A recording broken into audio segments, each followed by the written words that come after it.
Talk about the presidential election 2020 heating up, new polling shedding light on a key battleground state. Former Vice President Joe Biden is leading President Trump in Florida by 5 points, according to the Monmouth University poll. The president holding a town hall last night touting the economy amid the COVID-19 pandemic. Joining me right now is White House Press Secretary Kayleigh McEnany. Kayleigh, it's great to have you this morning. Welcome. Good to join you, Maria. A great town hall last night. What was your takeaway from the president answering questions from voters and George Stephanopoulos? Yeah, it was incredible. The president laid out a very clear vision, and it's one that proved to be very successful in his first term. One where we deregulate, one where we lower taxes, one where we have law and order in the streets. Let's not forget that under President Trump, violent crime started coming down, and it only started resurging with the defund the police movement, which has led to heinous actions, ambush attempts on police officers, and crime in our streets. In fact, 53 children losing their lives since the beginning of this year. And it's incredible that you're not hearing denouncing of this activity from the president's critics. I think that was a tactic that obviously worked against them. But have you seen any impact on this in terms of the election where people understand this president has been the law and order president? Yeah, we have. In fact, a Monmouth poll showed that 65% of Americans are worried about law and order. And significantly, it's Black Americans who care most about this because they're most affected by it. And we've seen direct correlations. As you defunded the police department in L.A., took a lot of money away, we did see an increase in violent crime. It's called the Ferguson effect. It's something that none other than disgraced Jim Comey noted during the Obama days. And here we are again. We've seen this play out before. And unfortunately, that terrible shooting of those two officers in L.A. Who, thank God, by a miracle survived. Well, let me ask you about the stimulus negotiations and where we are. House Speaker Nancy Pelosi told lawmakers they will not be going home for the November elections without a COVID-19 relief package, Kayleigh. Pelosi, though, rejected the $1.5 trillion bipartisan proposal from the Problem Solvers Caucus yesterday. That would have revived the Paycheck Protection Program and $1,200 stimulus checks. Where are we on this? And do you think we will get another stimulus plan by Election Day? Because it feels like nothing's going on in terms of serious negotiations right now.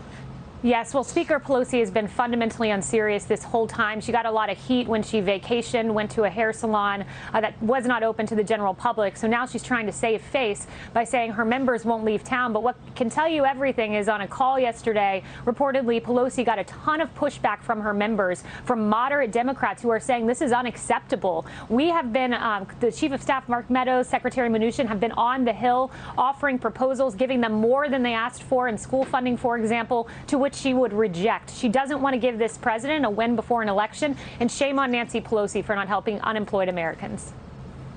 Well, there's more to it, Kayleigh. You had history at the White House yesterday, the United Arab Emirates and Bahrain normalizing relationships with Israel, led by President Trump and Jared Kushner. This is a significant, major shift in the Middle East to think that we are looking at normalized relations for Israel in the Middle East, and you had that signing yesterday. But Nancy Pelosi, during a CNN interview, Kayleigh, she said that the peace agreement that the Trump administration has sponsored this month was a distraction from the ongoing coronavirus crisis. She said, well, hopefully they won't, before continuing, she says, hopefully they're beneficial to the region. Good for President Trump for having a distraction, Kayleigh.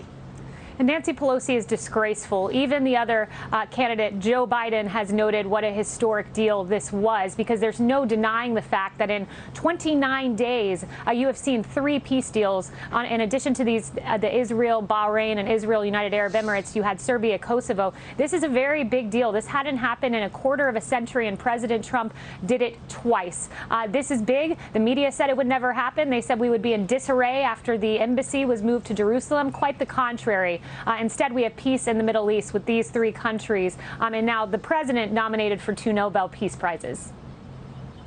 Yeah, congratulations to him for that. That is an incredible situation. But to see this actually taking place because of negotiations is really extraordinary. Kayleigh, are you expecting other countries to join these others, like, for example, Oman, to say that they, too, want to normalize relations with Israel? What does this mean for Iran?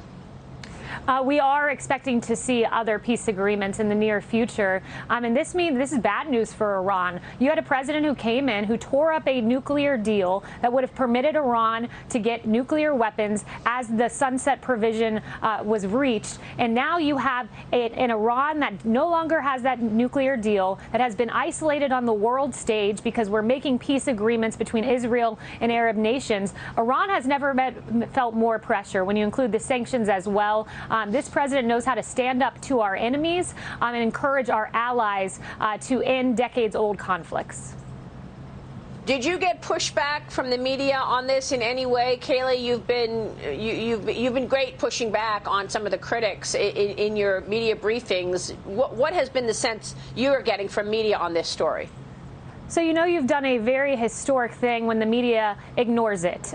You had CNN and MSNBC cover it in part, then entirely ignore it for the rest of the day and go about their sensational headlines designed to take down this president. So the media may ignore it, but the American people see what's going on social media and elsewhere. And there's no denying that history was made here at the White House yesterday. Of course, we recognize that. Kayleigh, it's good to see you this morning. Thank you so much. We'll be watching all the developments. Kayleigh McEnany at the White House this morning.